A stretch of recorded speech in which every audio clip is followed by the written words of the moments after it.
On this episode of Mind Elevation Nation, we will be discussing the crises in Black America. That is, the overall condition of Black people living in the wilderness of North America. We will unveil what are the numbers surrounding Black-on-Black death rates, birth rates. We will go into also health. We will also go into education and economics and the possibility of upward mobility and its relationship with Black America and poor America in general.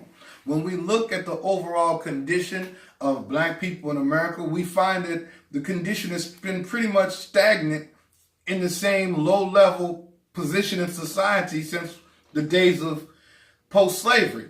So now we have to wonder and look at the numbers so that we can really put our mind to solving the problems that plague our people, really put our mind on the numbers and the data that show that some of the ideas that we have been given over the last 40, 50 years, such as if we work hard, we can achieve upward mobility, or the idea that if we go to school, get an education, that equates with salvation.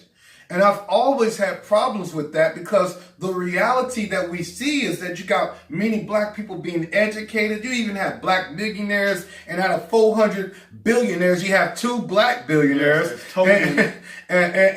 But still, we as Black people and poor people in general our upward mobility has been stagnated. There is no real upward mobility. And the overall condition of Black America is in a very critical state because what the numbers reveal to us is that this type of existence cannot be sustained for people who plan to have a future.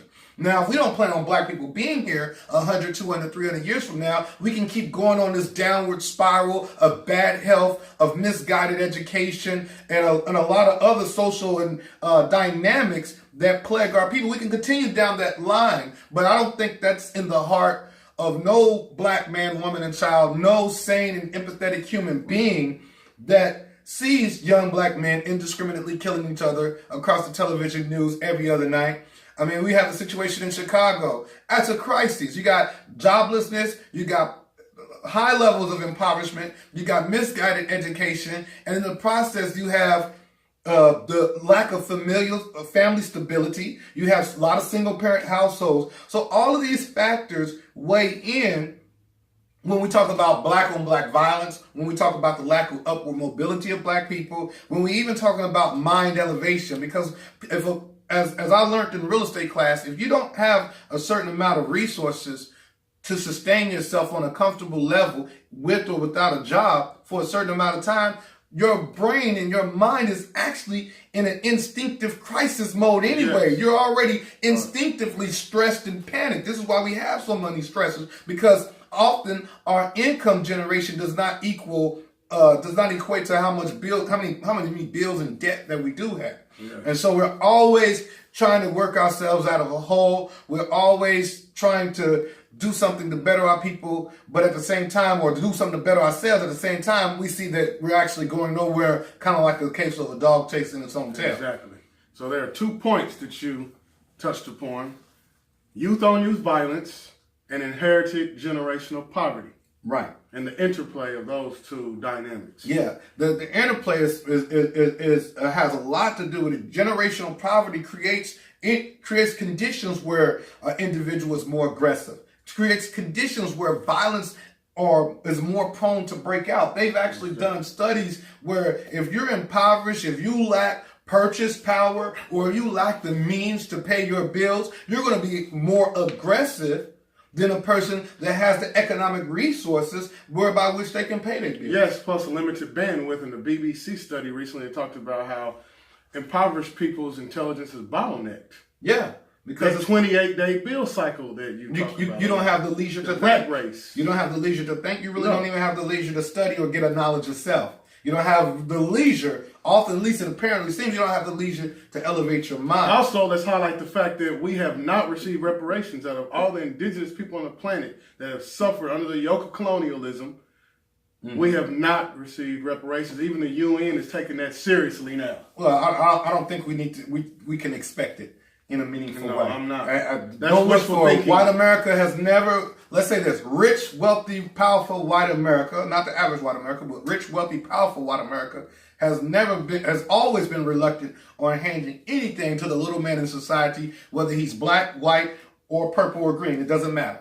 But when we look at the statistics, what's going on in terms of, like you had mentioned, the youth-on-youth violence. The Brookings Institute has some very serious numbers. For example, on average, they did a study from 2011 and 2013 that out of 100,000 people, black men, 34 out of every 100,000 will be killed due to gun violence.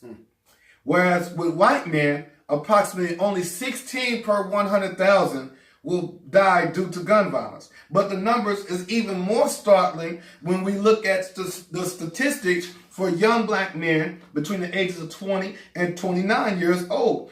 89 out of 100 deaths of young black men between 20 and 29 is due to gun violence.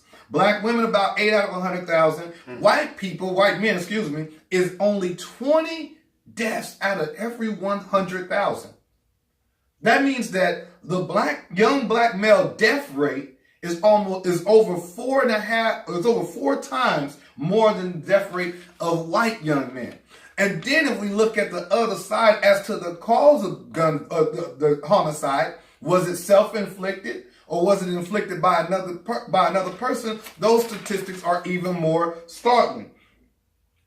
The Brookings Institute says that 77% of white gun deaths are suicides. Only 19% are due to homicide.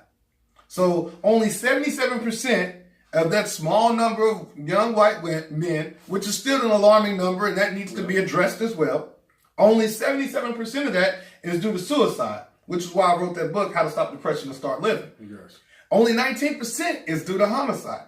Whereas on the black side, it's a whole different other social dynamic taking place. Totally different.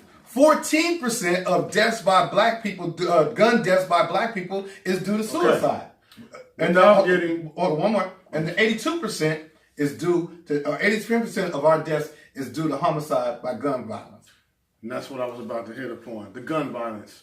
Without getting too conspiratorial in our thinking, where are these high-power firearms coming from? Remember the BBC link I sent you, Streets of Chicago? And they talked about how when they interviewed the young brother from the south side of Chicago, he said these young guys around 16 to 18 have M16s and AR-15. We've never seen these on the street. Well, black people don't make those high-powered We don't make those weaponry. Guns. Exactly. And even police don't have. The SWAT team has access to weapons that young military-grade weapons in the ghettos of America. Yes, Inglewood. And so we noticed the rise of guns and large narcotics in the black community at a time when it wasn't a conspiracy. It was an absolute known fact, and these still play a factor. Back in 1960s, of the COINTELPRO program and other programs that wanted to dismantle and disturb the process that was taking place of black upward mobility, black progressivism that was taking place at that time. Does this take place around the time when we saw the flooding of crack cocaine in ghettos from the West Coast? This is starting their way into the Midwest and East Central? Even before then. In the time of Freeway, Rick Ross, the real Rick Ross? Even prior to then, they began to already, there were stories like I would read back in the 90s of brothers talking about how sometimes it'd just be a whole crate of guns just in an alleyway in certain cities.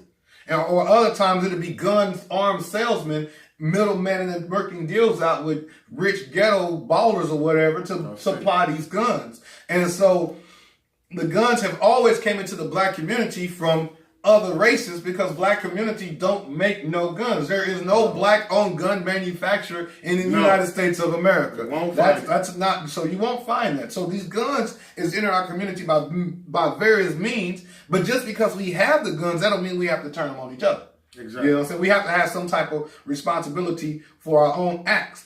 Gun violence affects not only our education, they say. Gun violence also affects the health. It affects incarceration rate. It affects family instability, and social capital. Children live